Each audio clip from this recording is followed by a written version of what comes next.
Hi hi, ఎలా ఉన్నారు? నేను మీ అమ్ముని. బాగున్నారా? ఇదిగోండి, ఇప్పుడు నేను చేయబోయేది ఏంటి? అల్లం మురబ్బ. ఒక్కొక్కరు ఒక స్టైల్లో పిలుస్తారు. అల్లం మురబ్బ, లేదా అల్లం బెల్లం, లేదా అల్లం చెక్కి. ఇది ఎంతో మంచిదండి. మరి ముఖ్యంగా ఇప్పుడు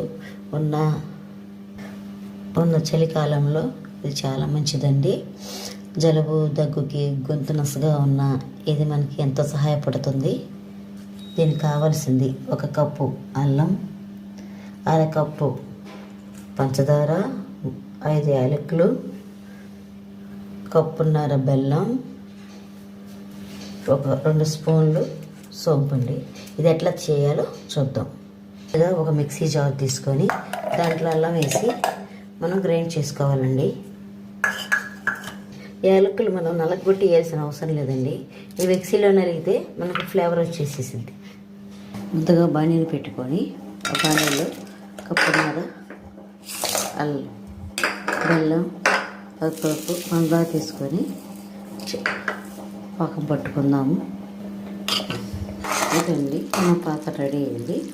పాకెట్ ప్లేట్లు వేసుకోగానే మనకి చేతికి ఇంటికోకుండా రావాలండి. ఎట్లా వస్తే మన పాకం రెడీ అయినట్టు. మిక్సీ చేసుకున్న అల్లం పేస్ట్ 1 కప్పు వచ్చిందండి. దీంట్లోనే వేసి మనం తిప్పుకోవాలి. సోంపు కూడా దీంట్లోనే వేసుకోవాలండి. మనం అల్లం పేస్ట్ వాసన పోయేంత వరకు మనం సిమ్లో సన్నని మంటతో వేయించుకోవాలి.